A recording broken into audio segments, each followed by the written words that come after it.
Good evening, everyone. I figure if I stand up here and smile at you, you'll know that the event is about to start. So my name is Sheila Ager. I am Dean of the Faculty of Arts at the University of Waterloo, and I'm very happy to welcome you all here tonight on behalf of the faculty and the university. The Faculty of Arts at the University of Waterloo acknowledges that much of our work takes place on the traditional territory of the neutral Anishinaabe and Haudenosaunee peoples. Our main campus is situated on the Haldimand Tract, the land promised to the Six Nations that includes 6 miles on each side of the Grand River. Our active work toward reconciliation takes place across our campuses through research, learning, teaching, and community building, and is centralized within our Indigenous Initiatives Office. This evening's event has been made possible by the generosity of our friends, and many of whom who are here tonight, who've made donations to support the study of Palestine at Waterloo. I'd like to acknowledge in particular the leadership of Rashid Khalidi, whose vision of peace and mutual respect through education was instrumental in the creation of the new Foundation for Palestinian Studies Fund. Tonight's public lecture and panel discussion on the 100 Years' War on Palestine embodies that spirit of opening minds, deepening understanding, and fostering change through throwing light on genuine Palestinian realities. All of these goals are core to our approach to Palestinian studies at Waterloo. So I'm really delighted to see you all here, and also to welcome those of you who are participating virtually. We have a lot of distinguished guests with us tonight, and I wish I could acknowledge you all individually, but I'm afraid I'll inadvertently leave people out if I try. But there is one individual I would like to recognize, and that is our President Emeritus, Dr. Feridun Hamdallahpour. Dr. Hamdallahpour played an important part in opening doors for the Faculty of Arts to build our current Palestinian Studies initiative. So many thanks, Feridun.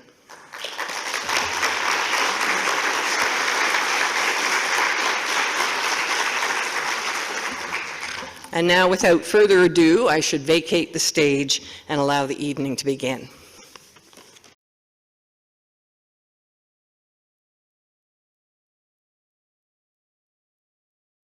My name is Shaki Fahel. I am a very, very proud Canadian. I have immigrated to this great country with my family over 50 years ago from Palestine. My personal roots are a source of pride and family history. I will forever be very grateful to this great country that has given me the opportunity to become a very successful businessman, a philanthropist in our community, and with my wife Kathy to raise a tremendous family in a good, caring, and loving environment. Throughout the years, I have witnessed Palestine to continue to experience international and cross-cultural major struggles. We ignore the fact that the Palestinians over the years have generated many academic, artistic, and cultural works. We also know that there are very many peace-loving individuals that are mingling together with communities. In this spirit, I came with a vision for the establishment of the Foundation for Palestinian Studies.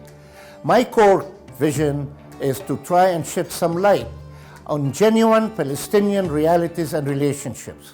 Along with other colleagues, I envision a unique, inclusive, balanced approach to Palestine study and research, an approach that will help enlighten and educate others. To have a world-class academic center at the University of Waterloo, a hub that will have a tremendous, meaningful impact on all the efforts for achieving cultural understanding, acceptance, peace, and coexistence.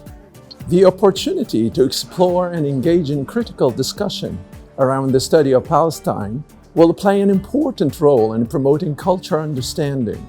It will provide a creative space for students, faculty, and community to learn about Palestinian history and conflict by engaging in an artistic and scholarly dialogue. By celebrating Palestinian culture and history, we will reinforce connections between the university and the community to gain appreciation of and insight into Palestinian culture and the challenges in Palestine and in diaspora. A deep understanding of peoples, of shared human dignity, of cultures, and of conflict is central in any transformative peace and justice efforts. Palestinian studies enriches our knowledge of the contemporary Middle East and of our own community, and enables students at the University of Waterloo to gain deeper insights into Palestinian culture, arts, and society. Insights that can provide an important foundation for the work of bridge building. To be able to study the missing yet rich narrative of Palestinian people is critical. This narrative will enhance our ability to understand and appreciate the history, culture, and lived experiences of Palestinians. It's through such understanding and appreciation our academic community can engage in meaningful dialogues and informed research and teaching programs on Palestine, Palestinian people, and the region of the Middle East. We look forward to supporting our students' learning journey with opportunities to engage with leading experts at public lectures and through visiting professorships and by supporting research undertaken by our faculty and students. We also intend to offer study abroad opportunities in the Palestine-Israel region. Research and education can help to deepen understanding, foster dialogue, reduce conflict, relieve suffering, and to build peace. Our students show us every day that they're open to new perspectives, that they care about justice, and they want to work for peace. I hope you'll join me and support our next generation of leaders and community builders who are passionate about making the world a better place by making a gift to the Foundation for Palestinian Studies Fund. Your donation will open our students' minds to new ways of looking at long-standing problems, and it'll help to enrich their learning through international travel. It'll support innovative research from rising stars in the field, and it'll bring new understanding and awareness to a wider public. I believe that by changing the attitude of the mind, we can change the course of history. On behalf of the university and myself, I would hope that you will support our foundation. This is something that's needed. This is something that will help make a difference. This is something that the university and its students and academy will be very proud of.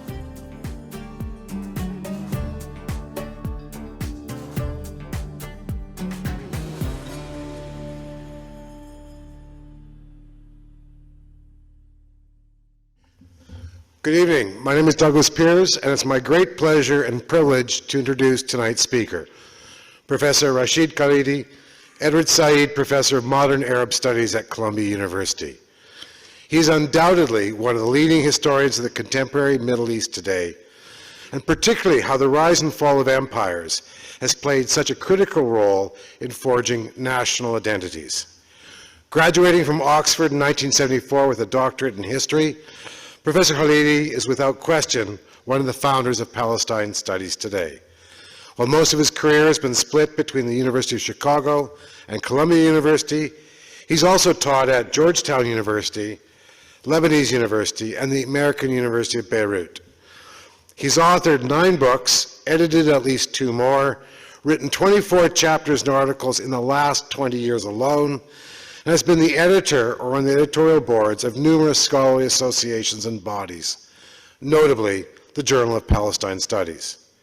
He's been the go-to commentator for media outlets on both sides of the Atlantic who are looking for more than the usual soundbite. His most recent work, the subject of tonight's talk, The 100 Years' War in Palestine, published in 2020, offers not only a personal yet critical insights into the current situation, but it also serves as an example of how scholars in the social sciences and the humanities can reach not only their own disciplines and departments, but they can reach beyond academe to initiate discussions and promote engagement. We have circulated cards and pens, and we'll collect the questions from the live audience, and we will be monitoring the chat of those online to collect questions for the Q&A to follow tonight's presentation. Professor Khalidi.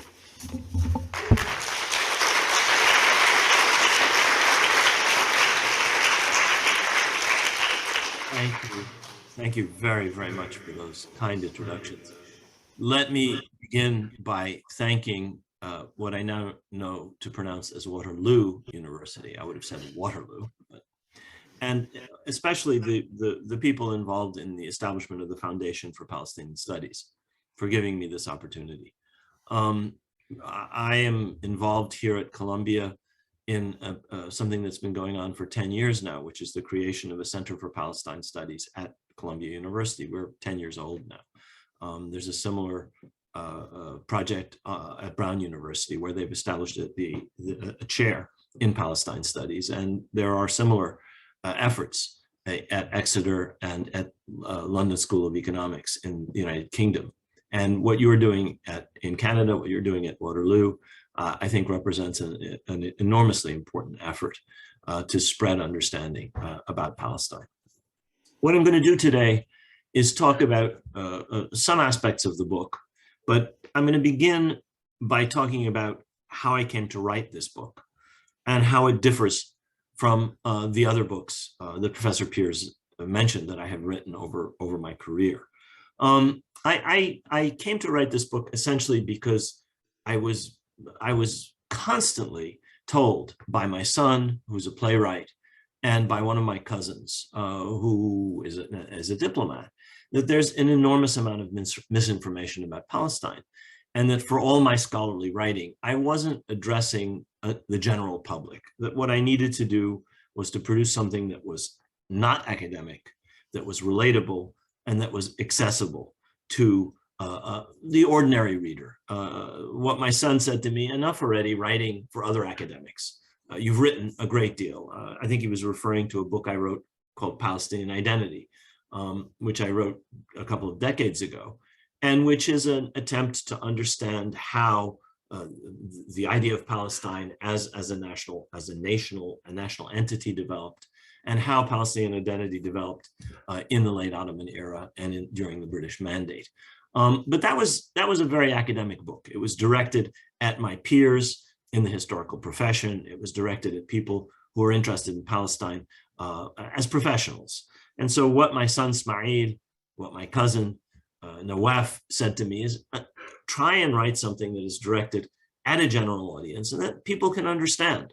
That's not essentially something that only PhD students or other academics can appreciate. So I wrote this book, and it differs a great deal from everything else that I've ever written. I have written over 100 academic articles. I've written, as Professor Piers mentioned, a large number of other books. All of them were written within the conventions of the historical profession. All of them were written in the third person. All of them attempted to judiciously balance evidence. All of them were written in the way I had been taught to write since I was an undergraduate history major back in the 1960s, and the way I was taught to write by my supervisor at Oxford. And they filled a gap. With my work, together with the work of other people, has, I hope, changed the way in which academics look at the history and the study of Palestine. When I was a graduate student, there were very, very few good books on Palestine. There was a great deal of propaganda, but there's very, very few scholarly academic works on the subject.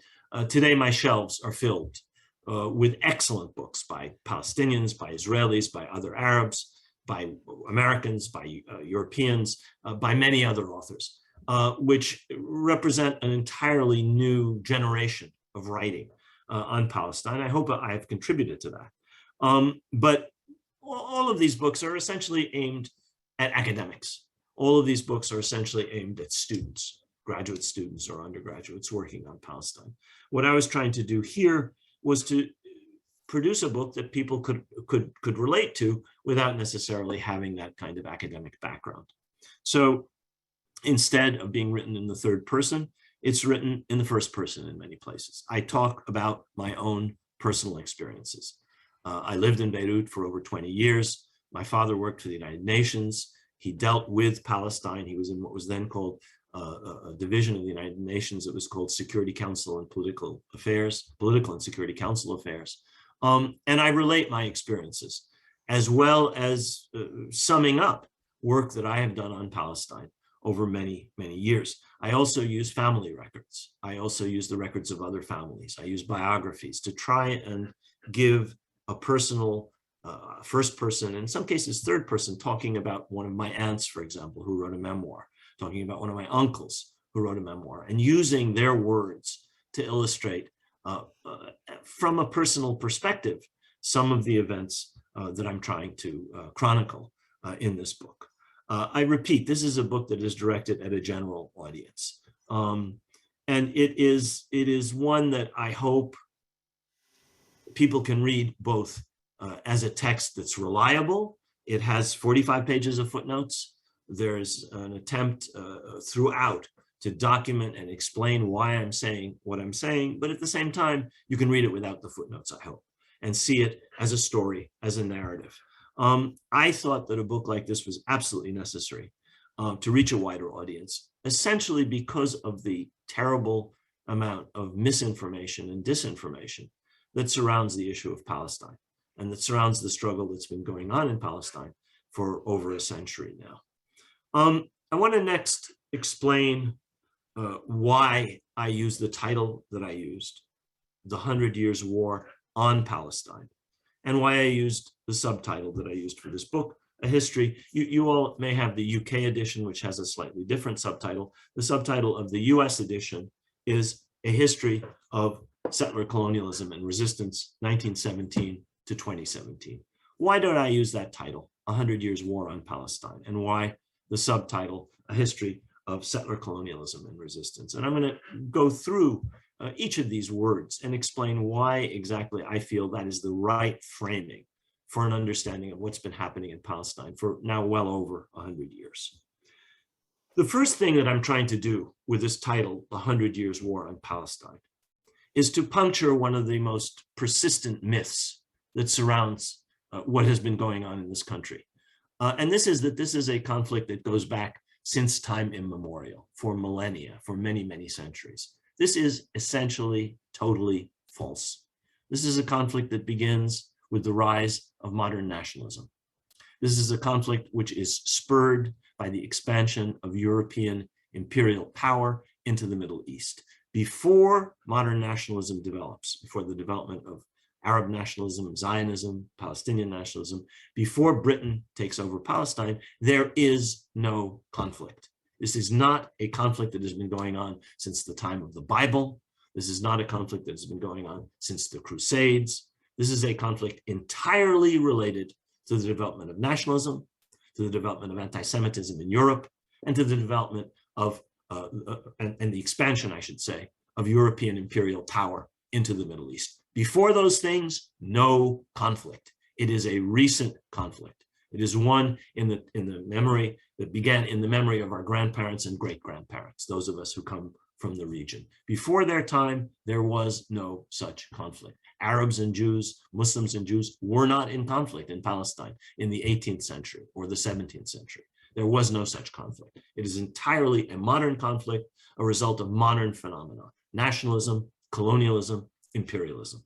So that's the first balloon I was trying to puncture with this title, The 100 Years' War on Palestine. This war hasn't been going on forever.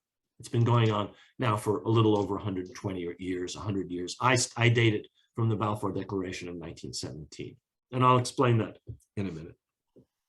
The second myth I was trying to puncture with this title, and that I'm trying to address with this book, is a myth that this is a conflict essentially between two equal parties. Something like France and Germany were fighting from the Franco-German War through World War I, through World War II, two states, two nations, two peoples, more or less equal. This is essentially false. There are, in fact, today two peoples. There's a Palestinian people, there's an Israeli people, but they are not equal. This is not a conflict between two nation states. It's not a conflict, for example, between Israel and a Palestinian authority, which is in some ways the equal of Israel. In fact, it is a conflict between a people under occupation or who have been driven out of their homeland and a people who have a state that controls the entirety of Palestine, which is to say, the state of Israel. It is, in other words, not simply a conflict between two peoples. It is a struggle which involves one people taking over entirely the land of Palestine and transforming it into the land of Israel, which is what it is today, at least as far as advocates of Israel in Israel consider it. So the second misperception that I'm trying to address with this book is that these are two equal parties and that they're basically the same. It's just a conflict between two nationalisms. There are two nationalisms, there are two peoples, but it is much more than that. And it is not one in which they are equal in any way. There is and has always been a huge imbalance between them. Some of this imbalance comes because of the third misperception. And this is that this is just a conflict between Arabs and Jews, or between Palestinians and Israelis, or between Israelis and Arabs. Of course, it is a conflict between Palestinians and Israelis, but it is much more than that. It always was much more than that. When it was just Palestinians and Jewish immigrants who were supporters of the Zionist movement, nothing like what we've seen was going on. There wasn't this huge scale struggle going on. It's the injection of European imperial power that changes everything. It is, in fact, the arrival of Britain in 1917 in Palestine and the issuance of the Balfour Declaration, which creates the modern struggle, the modern conflict, the modern wars that we've been talking about. None of this happens without the arrival of Britain. None of this happens without the Balfour Declaration. And I'm going to talk about the Balfour Declaration in a minute. In fact, the Palestinians have never just been up against the Zionist movement or just up against the state of Israel. They have always been up against both the Zionist movement and its great power supporters. In the first instance, for the first couple of decades, Great Britain. And I'm going to talk about the extent to which British power was essential to crushing the Palestinians and to enhancing and supporting and enabling the achievements of the Zionist movement, such that the Zionists were able to take over Palestine in 1948. And this is true not just during the British Mandate. This has been true from the Balfour Declaration in 1917, from the arrival of British troops in Jerusalem in December of 1917. The Balfour Declaration is issued in November of 17.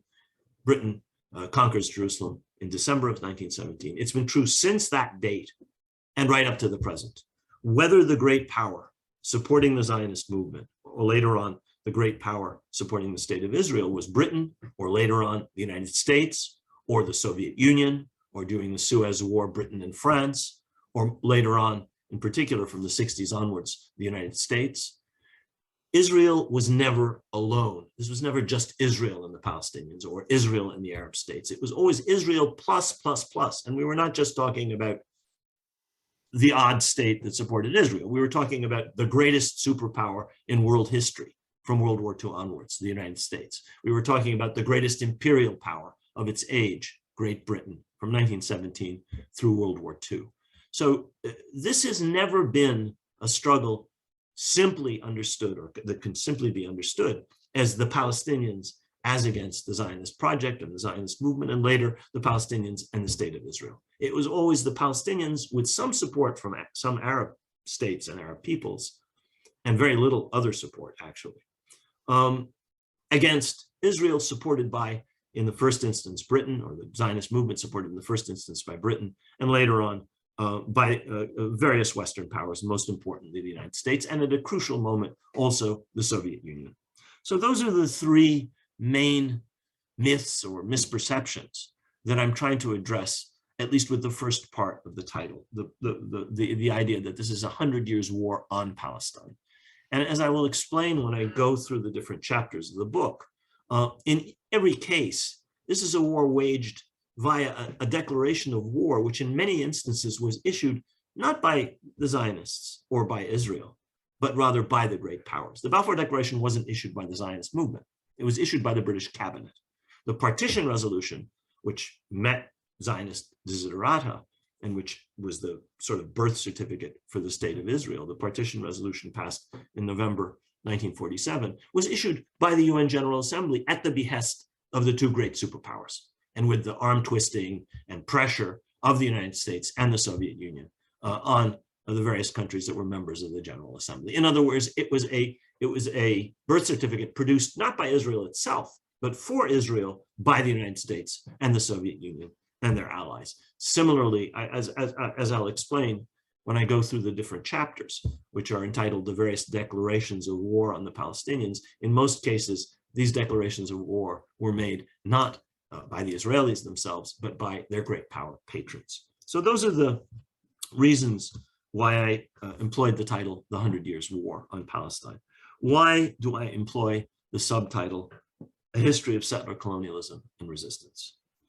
Well, the first reason that I call this a conflict between settler colonialism and the response to that as being resistance is because this is what the Zionist movement called itself at the outset. The people who established modern political Zionism, whether Theodor Herzl at the end of the 19th century or Chaim Weizmann in the first decades of the 20th century, he later on becomes the first president of the state of Israel, or other leaders, Zev Jabotinsky, David Ben-Gurion, who was the first prime minister of Israel. All of these people understood what they were doing in the 20s and the 30s and before as part of a Western colonial project. They used those terms unabashedly. They used them unashamedly. One of the major land purchase agencies was called the Jewish Colonization Agency, JCA. They were engaged in land purchase in Palestine in the decades after the First World War. So this is not an appellation applied as a smear or an insult or some kind of attempt to delegitimize the early Zionist project. These are terms that the early Zionist project used itself. Herzl talked in the same kind of language that European colonialists talked about. He talked about creating a barrier for Europe against the barbarism of Asia. Those are terms that Herzl himself, who is the author of the first important tract in the development of modern political Zionism, a work called The Jewish State, der Judenstaat, or the State of the Jews. In his writings, he talks in unabashedly colonial terms. And the Zionist movement saw itself in that way. Now, things change after World War II. Colonialism, up until that point, is accepted. The great powers are colonial powers.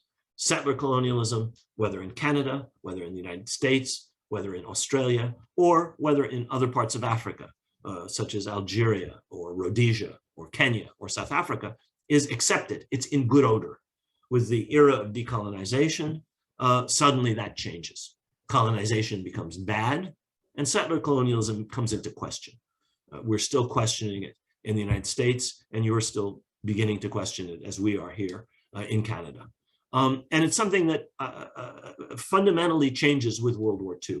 The Zionist movement changes its rhetoric and its language. It starts to talk about itself as an anti-colonial movement, because at that point, from 1939 onwards, the Zionists come into conflict with their previous patron, the British. I'll talk about that later, perhaps.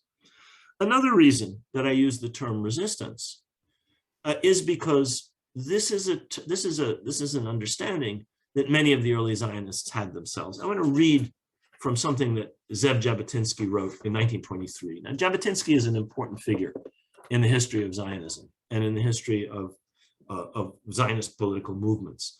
Every Israeli prime minister from 1977 until the present day, almost every Israeli prime minister, there are a couple of exceptions, and the majority in the Knesset are lineal descendants of the thinking developed by Jabotinsky and his revisionist branch of the Zionist movement.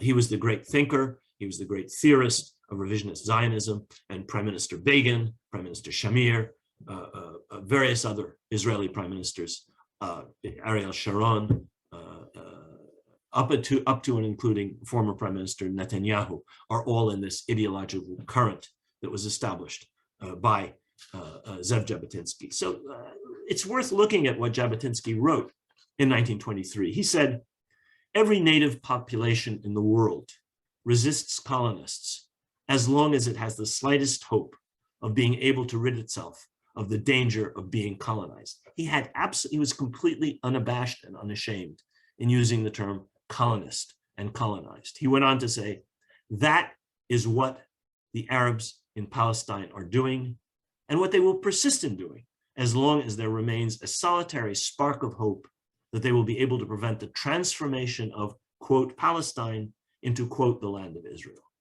I think there are several really important ideas embodied in this statement of Jabotinsky. The first is his unabashed acceptance that what was going on was colonization. Obviously, Jabotinsky understood and believed, and was right in believing, that there was a connection between Judaism and the land of Israel. He saw the return of the Jews to Palestine as just and right, but he also understood it as a European colonial project backed by a European colonial power, Britain. He also, and this is the second important point, understood that what was going on in Palestine was not terrorism or banditry. It was the understandable resistance of a population that wanted to rid itself, as he puts it, of the danger of being colonized. The third important point in this statement is his understanding that what was going on was not a desire to share the land. What was going on was not a desire to simply establish a Jewish national home, which could somehow live alongside the Palestinians and the Palestinian Arabs of this country. What was going on was an attempt to transform Palestine into the land of Israel. This is part of an article that Jabotinsky published in 1923. This is not some secret document. And I think that it's really important to understand that Jabotinsky was essentially right. He was right in understanding that this was a colonial project backed by a great imperial power. He was right in understanding that what the Palestinians were doing was normal and natural to resist having their land taken away from them. And he was right in his understanding that what Zionism was about was to transform this land utterly from Palestine into the land of Israel. He said this in different forms. In the same article, he said, Zionist colonization can proceed and develop only under the protection of a power that is independent of the native population, behind an iron wall which the native population cannot breach. And he understood that that iron wall had to be, at the outset at least, provided by Britain. And as I will explain when I talk about one of the chapters of the book, this is in fact exactly what happened. Britain did provide an iron wall, which the native population proved unable to breach during the Great Revolt of 1936-39. The last thing I want to quote of Jabotinsky's, all of this is from the same article published in Russian in 1923. It's available on the website of the Jabotinsky Foundation if you're interested in seeing the whole article, was the following quotation. If you wish to colonize a land in which people are already living, you must find a garrison for the land, or find a benefactor who will provide a garrison on your behalf. Zionism is a colonizing venture, and therefore it stands or falls on the question of armed forces. Jabotinsky was a very far-sighted individual. He was a very perceptive and acute individual. There were many Zionist leaders who believed or pretended to believe that the Zionist project could be established and become successful in Palestine and eventually create a Jewish state without doing harm to the Palestinians. The ones who believed this were credible and foolish. And the ones who didn't believe it were basically deceiving their audience. They did not want people to understand that this would require massive force, that this would require essentially dispossessing the native population of the country, as is necessary in any attempt at establishing a settler colony. Canada is not established except with violence against the indigenous population, nor are the 13 colonies, nor is Australia, nor was New Zealand, nor was the French, Algérie Française was created by the dispossession of the Algerians, and so on and so forth. This is always and everywhere true with settler colonialism. And this is why I think this is an appropriate framing for understanding the struggle that's going on in Palestine. So I think that summarizes what I wanted to say about my explanation of the title of this book and the framing of this book. Let me now talk a little bit about the structure of the book. The book is divided into 6 chapters, each of which is entitled A Declaration of War, the first declaration of war, the second declaration of war, and so forth. And I'm going to go through these. I don't think we have unlimited time, but I'll try and go through several of these chapters and explain to you both why I use this framing, but also what exactly was happening. And I'll say a little bit about how this is presented in the book. The book begins with a letter that was written by an ancestor of mine, a great, great uncle of mine, who happens, a man named Yusuf Khalidi, who happens to have been previously the mayor of Jerusalem, and who for a period of time, very brief period of time, was a deputy in the first Ottoman parliament that was elected in 1877 and lasted for only 2 years. So he was someone who was had been elected by the people of this region to represent them in the Ottoman parliament. He was someone who had served as mayor. He knew the problems of the country. He was also highly educated. He had studied in Western educational institutions, studied in Vienna. He taught in Vienna. He was very familiar with German, French, English. He'd lived in Vienna for a number of years. He received newspapers, Austrian newspapers, in Jerusalem. In the family library in Jerusalem, I found some of these newspapers, which he received in spite of the censorship at the time, because he received them through the Austrian post office. Each country had its own post office in those days in the Ottoman Empire. And in 1898, he wrote a letter to, 1899, I'm sorry, he wrote a letter to the founder of modern political Zionism, Theodor Herzl, in which he laid out his views on what he understood the Zionist movement was trying to do. Now, the Zionist movement had just held its first Congress in Basel in 1897, a couple of years before. He had been reading in the Austrian press about statements of Zionist leaders. He understood perfectly well what later on Jabotinsky was to write, that this was not a project to come and live with the Palestinians. This was a project to transform Palestine and to create a Jewish state in Palestine. He actually had read Der Judenstaat, so he knew that the state of the Jews, the idea of a Jewish state, was the objective of Herzl and of the Zionist movement that he helped to found. And so he wrote to Herzl through the medium of somebody he knew in Paris, the chief rabbi of France at the time. And he told Herzl, I understand the link between, I'm paraphrasing, of course, I understand the link between the Jewish people and this country. You have a perfectly valid claim here, but you must understand that there's another people here, and that this people will never accept to be superseded. And that finally, Zionism in and of itself is a perfectly reasonable idea, but you must leave Palestine alone. He ends by saying, for the sake of God, leave Palestine alone. Herzl responds to him. If you're interested in Herzl's response, you can buy and read the book. He basically blows him off. He basically ignores what he's saying and begins a tradition of essentially ignoring the concerns and the beliefs and the arguments made by Palestinians about Zionism and about the harm that Palestinians understood it would cause. That's how I begin the book. But the first chapter of the book is called The First Declaration of War. And it focuses on the role of Britain in 1917. And in particular, it focuses on the Balfour Declaration. Now, the Balfour Declaration is a unilateral British statement issued by Lord Balfour. Arthur Lord Balfour is at this stage the British Foreign Secretary.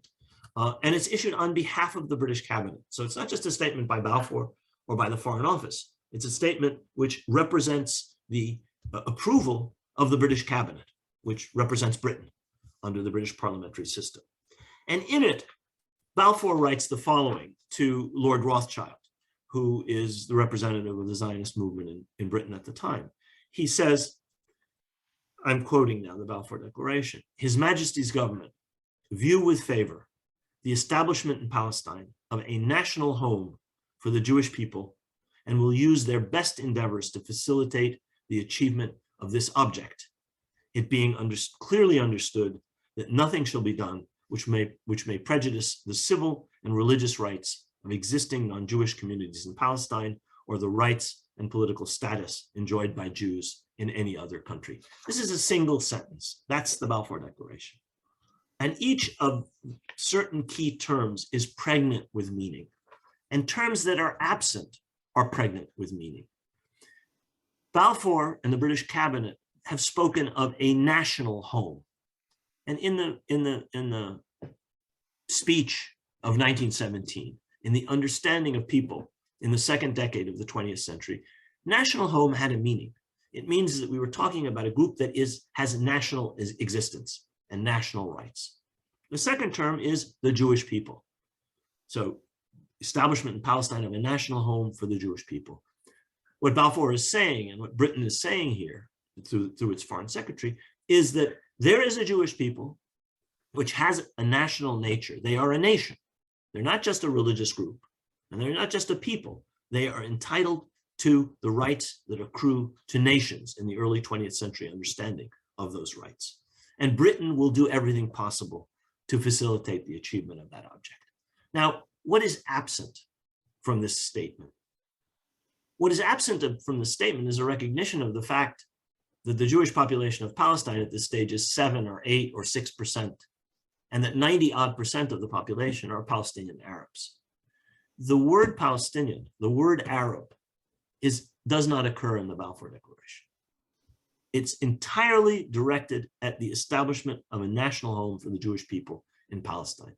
The only reference to the overwhelming majority of the population of the country at the time is that nothing may be done which may prejudice the civil and religious rights of existing non-Jewish communities in Palestine.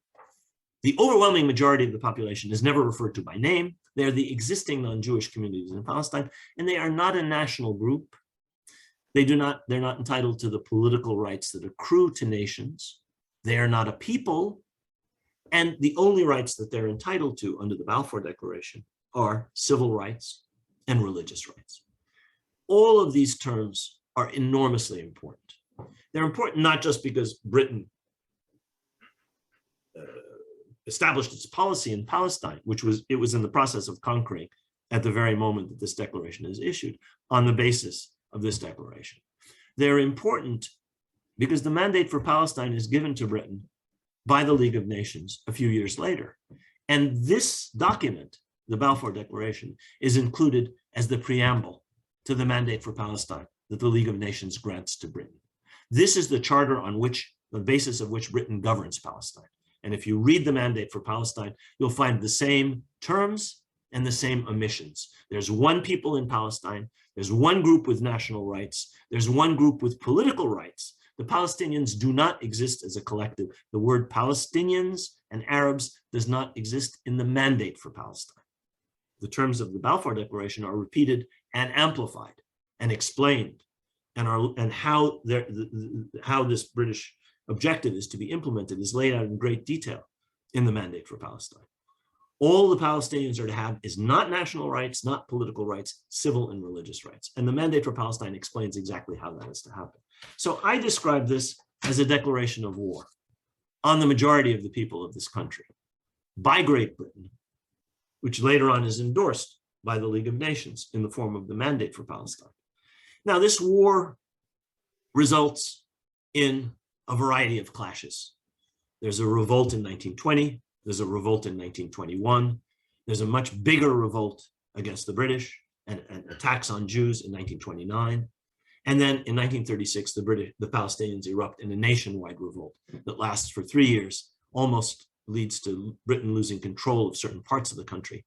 It's only in 1938, after the Munich crisis, that Britain is enabled to bring in over 100,000 troops. And with the RAF and the Royal Navy, with the use of aerial bombardment of civilians, the shooting of prisoners, the execution of people, all torture of prisoners, all kinds of inhumane tactics, that Britain succeeds in mastering this revolt. This declaration of war is followed by a British war on the Palestinian people a couple of decades later.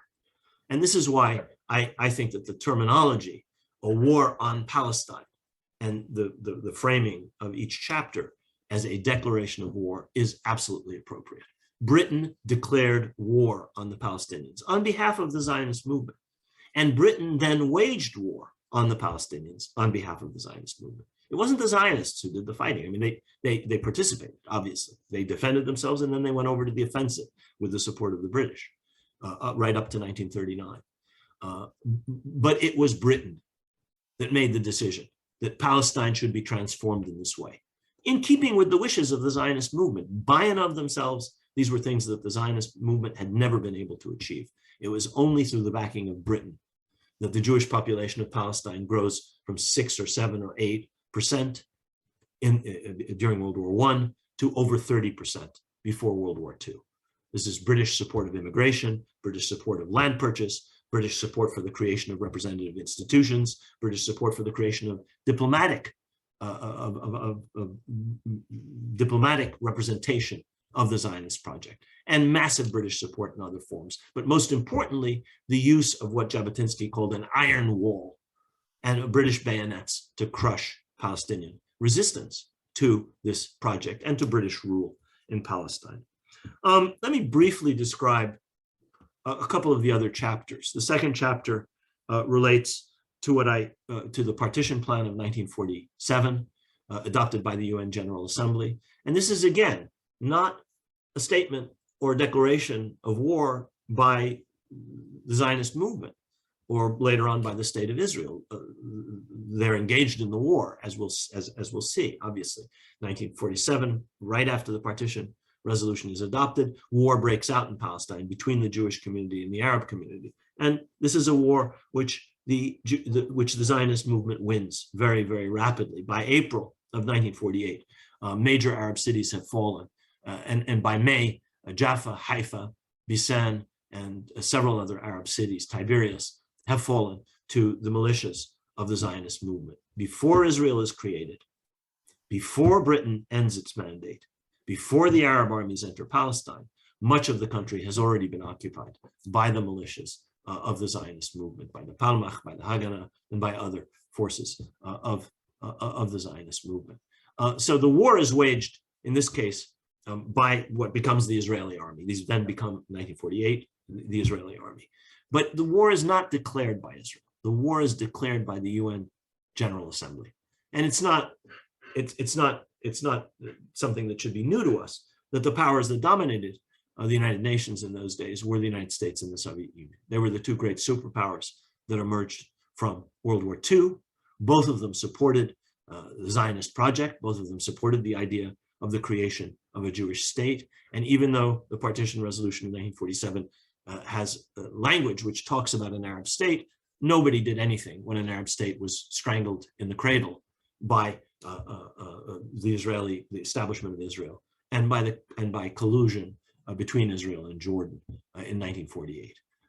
Nor the United States nor the Soviet Union, which had voted for this partition resolution, lifted a finger to see to the establishment of an Arab state. And it was something which anybody could have foreseen. The Zionist movement was much more powerful, better organized, better armed, better trained than were the Palestinians. They were going to win this conflict. They knew this from the late 1930s, and they were able to do it. Even the arrival of the Arab armies after May 15th doesn't really change the situation. It leads to a critical situation in the battlefield, but as we all know, Israel wins. And it doesn't just win because of determination or grit or the sense of having their backs up against the wall. Obviously, those are important reasons for Israel's victory against the Arab armies after May 15th. It wins because it gets Czech arms from the Soviet Union and because it gets American arms. It wins because it has massive diplomatic and political support, as well as military support from the United States and from the Soviet Union in fighting the 1948 war against the Arab countries. Now, the Arab states are backed by Britain, but the United States and the Soviet Union are the superpowers.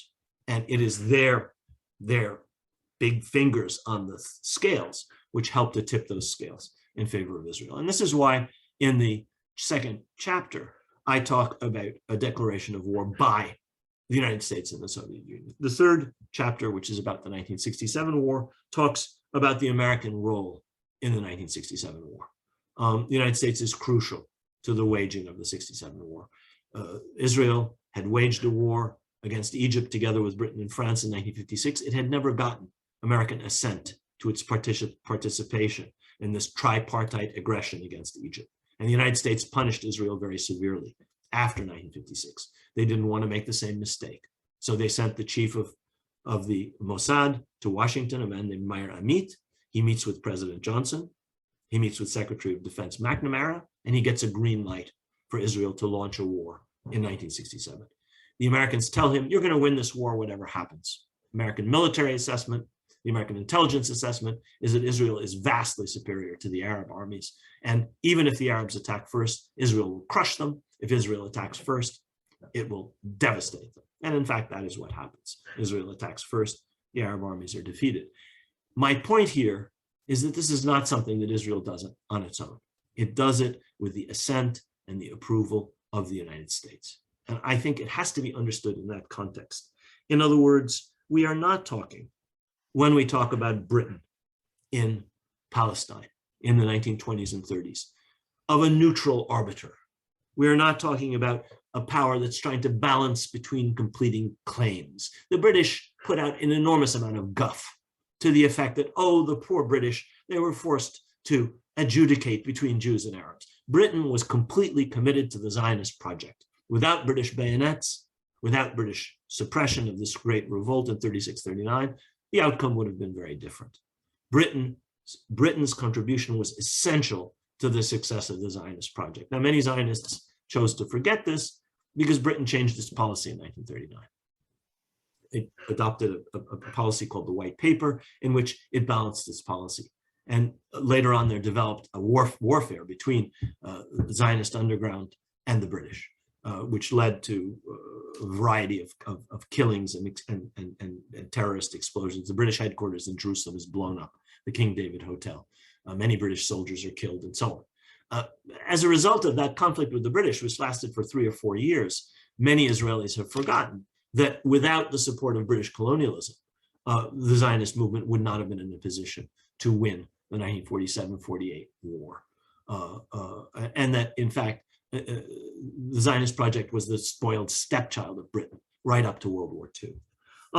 I have several other chapters I could talk about. I could talk about the 1967 war in greater detail. It's not just the United States supporting Israel before and during the war. More importantly, it's the United States' role in passing UN Security Council Resolution 242, which I would argue is another declaration of war on the Palestinians. Why?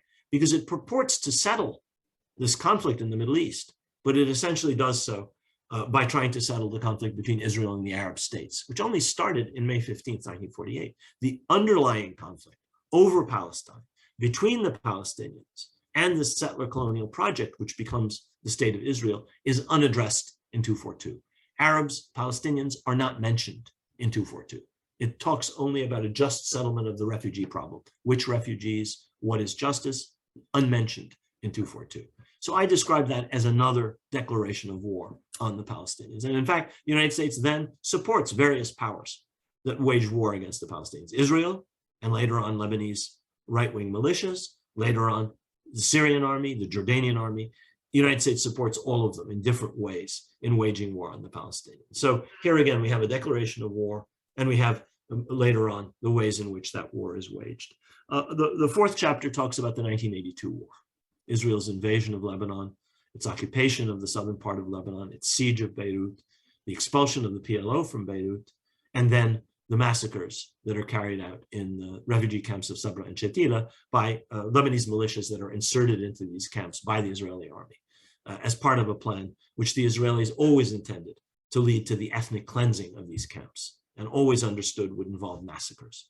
Again, there's a great deal of obfuscation of what happens in 82. This is a war launched with, again, a green light from Washington. Israeli Minister of Defense Ariel Sharon goes to Washington.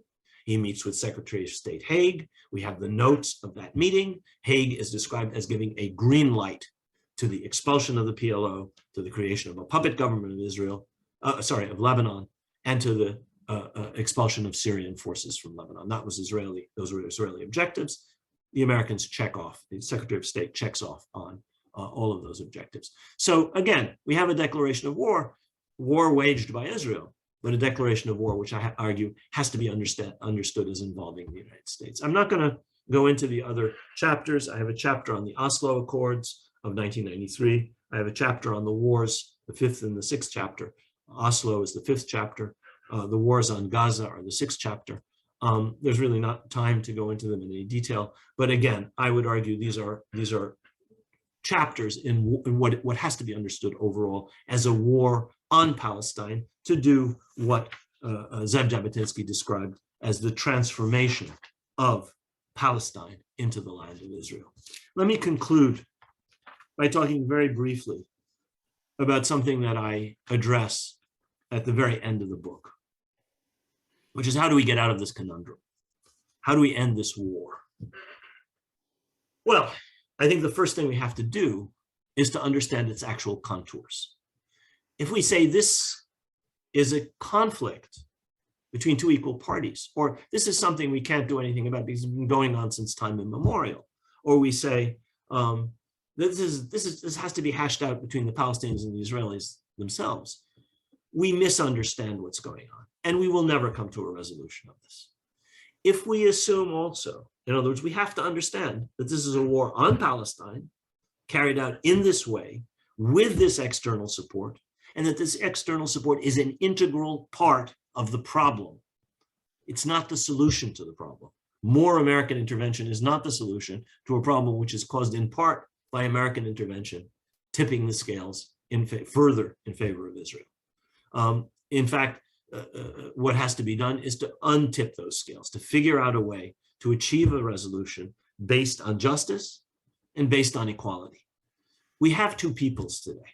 One of them is a people that was established through this colonial settler project, but it is a people. You in Canada are a people established through a settler colonial project. Nobody denies that there is such a thing as a Canadian people. I'm an American citizen. The United States is the result. It's a people, it's a state, it's a nation that is the result of a settler colonial project. The beginning is to recognize that reality, to recognize what has been done in order to create the University of Waterloo or to create Columbia University. This was an island that was owned by the Canarsie people once upon a time. They were dispossessed. The beginning of reconciliation, the beginning of justice involves a recognition of those realities of history. And so that's the first thing that has to be done. And the second thing is that there has to be a basis in equality for any resolution. You can't say this people has these rights, which are to be enjoyed at the expense of this people. These people can move freely, these people can't. These people can settle anywhere they want, these people can't. These people can bring their relatives from all over the world, these people can't. That's not a basis for a solution. That's a basis for inequality, injustice, and war. That's why we have a war, because Palestine has been transformed into Israel. There has to be a way.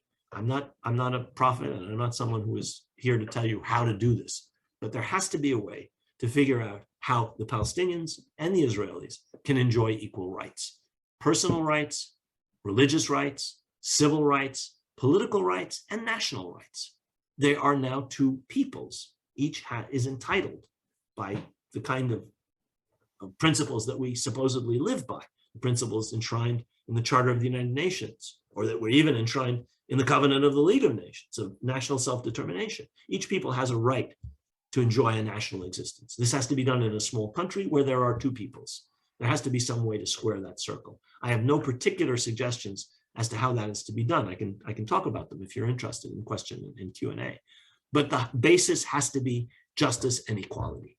Any solution which enshrines injustice, which is the current situation, any solution or purported solution which enshrines inequality, which is the present situation, any solution which denies people rights as a basis for claiming rights for another group is not a solution. It will perpetuate and has perpetuated a status quo of war. And this is something which, if you look at the news today from Jerusalem or from Jenin or from Nablus, is ongoing. It's a low-scale war. It's a low-grade war. Fortunately, it is not a war on the scale of some of the wars that we've seen in the Middle East in the past. But it will continue until and unless there is justice and equality in Palestine for both Palestinians and Israelis. Thank you very much. Thank you. We have about half an hour, and we won't obviously get through all the questions, but I'll try to pull as many of them together on common themes. But the first question I have, and as a historian, I always encourage my students not to do counterfactual arguments, but I'm going to indulge in one right now because somebody raised this. And the question is, was there really an alternative post-1947 to an Israeli state? Or was the forces leading towards a separate state of Israel so powerful in 1947 that there really wasn't an alternative homeland for the Jewish people? Well, I mean, I'm with you in being reluctant to engage in counterfactuals, as any good historian is. I think that the establishment of a Jewish state in Palestine was overdetermined, however. by 1947. You had the support of the two superpowers. That by and of itself would have been important, but you also had in Palestine a project that had been remarkably successful. You had 33% of the population, highly educated, highly motivated, deeply affected by the Holocaust, which I think strongly reinforced many of the ideas of Zionism. If this has happened in the most advanced parts of Europe, the destruction of the entirety, almost the entirety of European Jewry, then the argument of Zionists that Jews cannot live among Gentiles was powerfully reinforced. And that gave an enormous impetus to Zionism. In addition to which, they had built up a military force that was superior by this stage, certainly to that of the Palestinians, and also to that, of, as it turned out, of the Arab armies, though we didn't know that until the war took place. So I think that it was an inevitability. And you can see why they won, and you can see why a Jewish state was established. The very fact that the United States and the Soviet Union were both in favor is obviously a major factor. And so is the power that the Zionist movement had by that stage and had established on the ground in Palestine. Now, is this a solution to what used to be called the Jewish question? Does the state of Israel provide a refuge for Jews the world over, or does it? This is a different sort of question. I mean, the creation of the state of Israel endangered the deeply rooted and ultimately led to the uprooting of the deeply rooted Jewish communities of the Arab and Muslim worlds. This is one of the consequences of the establishment of the state of Israel. These are people who had not had the problems that European Jewry faced from the dawn of Christianity through the expulsion of Jews from France, the expulsion of Jews from England, through anti-Semitic pogroms in Eastern Europe, through the Holocaust. These are European phenomena. There was nothing similar to that in the experience of non-European Jewry, of the Jewish populations of the Mediterranean, of the Arab countries, the Muslim countries. In fact, they had come there in many cases fleeing from persecution in Spain, in Portugal, in Italy, from the Inquisition, and so forth. So I think the question is open whether the first part of it, I don't think there's any doubt. Yes, this was very likely to happen. But as to whether it created more problems than it solved, I think that's an open question. Certainly it created problems for the Palestinians, and I would argue for everybody who ended up emigrating to Israel. I mean, this is a country that, as Jabotinsky said, had to live on the basis of force. And it has had to do that ever since the beginning. This is what happens when you install this kind of a project in a country which is already inhabited. Thank you. Shifting more to the present, question here.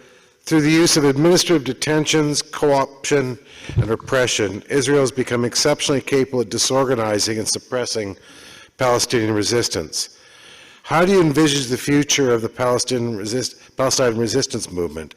Does Israel's repressive capacity mean that a new Palestinian leadership must emerge outside the occupied territories?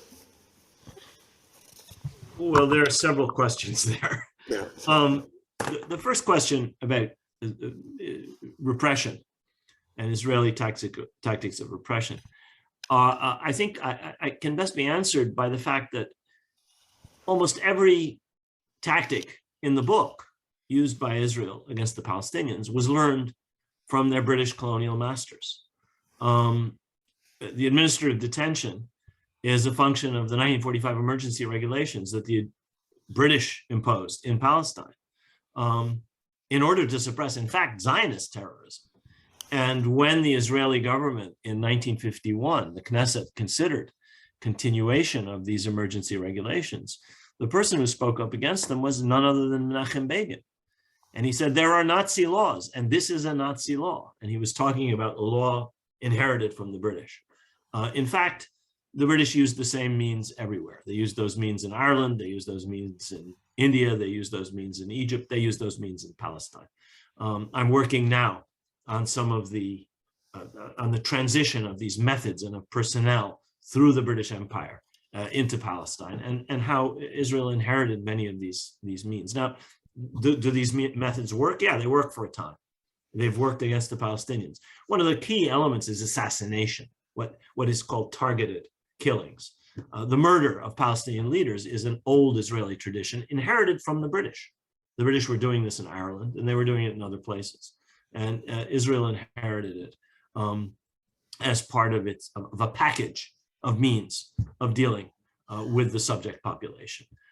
It doesn't always work. The Irish showed that, the Indians showed that. And I think it can be shown that, ultimately, that kind of exclusive reliance on force, first of all, is illegitimate, and secondly, cannot always work. So, as of this moment in time, I think you can show how the degree of its effectiveness. The second part of the question about a Palestinian leadership, yes, a new Palestinian leadership is absolutely needed. The current leadership is bankrupt. It's morally bankrupt. It's politically bankrupt. It has no ideas. It has no strategy. It's a kleptocracy in many cases. It is a gerontocracy. It is made up of people whose best years are long behind them and who should have been replaced long ago. And that will happen sooner or later. It's impossible to predict when or how, but a new generation of leadership is sorely needed. That's one of the great, as Maysat mentioned in her discussion of my book, this is one of the things that I focus on in this book and in an earlier book I wrote, a book called The Iron Cage, the failures of Palestinian leadership at crucial moments in modern Palestinian history. And this is one of those moments. Thank you. Shifting back, a number of people ask a question related to the hands of the British, which you emphasize quite often in here, both of the Balfour Declaration, but then in the immediate post-Second World War atmosphere. And the question is, simply put, why did the British in 1917 align themselves with the Zionists, but then switch in 1939-45? That's a really good question in both aspects. The British aligned themselves with the Zionists not because of any love of the brown eyes of the Jewish people. Yes, there was some philo-Semitism. Yes, there was some Christian Zionism. David Lloyd George read the Bible, many other, and had an evangelical understanding of the Bible, which argued that it was the duty of Christians to restore the Jewish people to their ancestral homeland. That's an element in it. But the main reason the British wanted Palestine was strategic. Starting in 1905, 1906, the British military and intelligence and other officials began to worry about the defense of Egypt, how you'd protect Egypt from the east against the Ottomans. And by World War I, it was established doctrine that Britain needed a buffer to the east. In addition, Palestine was desirable to be incorporated into the British Empire because it was the Mediterranean terminus of the shortest land route between the Mediterranean and the Gulf.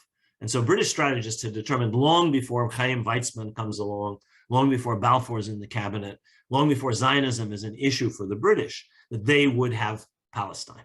They had to have Palestine. So Britain's motive is essentially strategic. Now, what are they aiming to do? I think it's best summed up by something that was expressed by someone called Sir Ronald Storrs. He said, what we've created in Palestine is a loyal Jewish Ulster in a sea of hostile Arabism. So Zionism was seen as a potential ally for the British, the way in which Ulster was seen as protecting Britain's imperial position in Ireland up until the Irish War of Independence, at least. So that's the first part of the question. This is strategic. It was a strategic motivation that determined why the British allied themselves with Zionism and sponsored the Zionist idea. Why they changed in 1939 was also strategy. In 1939, the British understood that World War II was about to erupt. The British understood that the Middle East would be an arena of this war. And in fact, much of World War II is fought in North Africa, is fought in Egypt. The Battle of Al-Alamein is in Western Egypt. That would be fought in Syria and Iraq, and that the Middle East was going to be a crucial arena. By 1939, British repression in Palestine had entirely alienated the Arab population of most of the Middle East and had alienated Indian opinion. And so there are cabinet office memos which say, we're going to have trouble with the Indian army because the Indians are very unhappy about what's happening in Palestine, Indian Muslims, but also Indian Hindus, the Congress Party, as well as others. And so the British changed their policy essentially for strategic reasons. They figure we need Arab political support We need India not to be restive over this issue. And the white paper that's issued in 1939, which meets some Palestinian demands and which infuriates the Zionists, it's seen as a betrayal of British commitments, is the result. It's an entirely strategic decision. The British had crushed the revolt. They figured they'd mastered Palestine, and they had to prepare for World War II. And they had to do that by making what appeared to be concessions to the Palestinians. And that's why this shift takes place. And that's why the Zionist movement turns against the British in the immediate post-war period. They also had bigger and more powerful patrons by that point. They had already achieved an excellent relationship with the Truman administration. They had already achieved an excellent relationship with Stalin. They didn't need the British anymore. Also, Britain was a declining power. These were the rising powers of the post-World War II era. Okay. Last question. I'll try and bring a bunch of these together. Regarding reconciliation, is there any way to reach reconciliation that can maintain the concept of nationhood? Or does the persistence of the idea of nationhood ultimately frustrate the hopes of reconciliation? No, I honestly don't think so. I think that it's a huge obstacle, obviously, because with nationhood goes, in the modern understanding of nationhood, goes sovereignty. With nationhood go a whole series of rights, which would seem to be incompatible with the idea of reconciliation and sharing.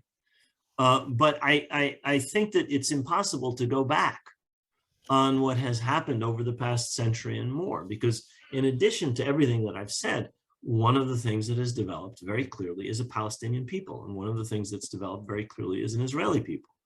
Many Israelis see this as part of a larger Jewish people. Many Palestinians see this as part of a larger Arab people. But there is an Israeli people, which is distinct from the rest of the Jewish people. And there's a Palestinian people, which is distinct from the rest of the Arab people. And I don't think you can go back on that. Now, how you square that circle, how you achieve some form of national self-determination for two peoples within one small country is a very, very difficult task. The people who've tried to partition Palestine have not done a very good job of it. None of them have worked. Whether that could be done in the future, I really don't know. But it would require changing a whole number of things in order to get to the basis for some kind of equitable division or for some other form of cantonal or binational or single democratic state. You would have to undo ideas of inequality, ideas of structural injustice that have been baked into the status quo that we live with today. One people today enjoys unlimited, unfettered rights. Another people enjoys, in some cases, no rights. And in other cases, are exiles from their homeland. So that all has to be undone in order to have any kind of solution, whether it's a national or binational solution, whether it's a partitionist solution, whether it's a single state solution. You have to, first of all, understand the history, understand how we got to where we are, why we have these structural inequalities, and that these structural inequalities, these structural forms of injustice are unacceptable and unsustainable. They require an unlimited commitment of the youth of Israel to suppressing Palestinians, to beating them, to shooting them, to sniping at them, to imprisoning them, to torturing them. And that is a way that ultimately, hopefully, people will understand they don't want to live. Now, they're told there's no alternative. They're told this is a necessary, absolute prerequisite for our security. They are lied to, essentially, by people who are benefiting from the status quo, whether they're politicians or generals or whoever they may be. But that whole status quo has to be addressed before you can even get to talking about reconciliation, before you can even get to talking about some form of solution, whether it's a one or a two or many state solution. You have to get through that. And that's the real problem, in my view. Thank you.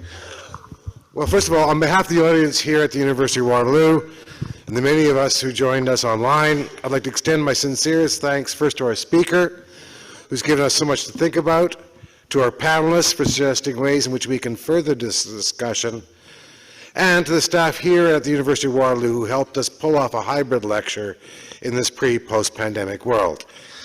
Finally, I would also like to give a special shout out to the donors and volunteers.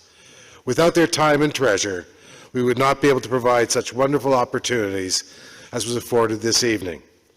If you wish to see more activities and programming around this all-important topic, please reach out to any of us and we'll get you pointed in the right direction. And I now realize I'm standing between you and an amazing reception, so I will beat a hasty retreat. Thank you for coming, bon appetit, and good night. Thank you very much.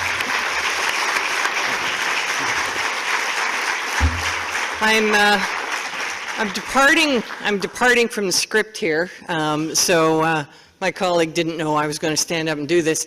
I just didn't want us to finish tonight without saying also a very heartfelt thank you to my colleagues, Professor Jasmine Habib, the chair of the Political Science Department, and to Professor Doug Peers, the Department of History and former Dean of Arts at Waterloo. You've seen their participation this evening. What you maybe haven't seen is all the planning and work that they put into this ahead of time. So, and then I guess I'd also like to thank you all, and we will see you at the reception.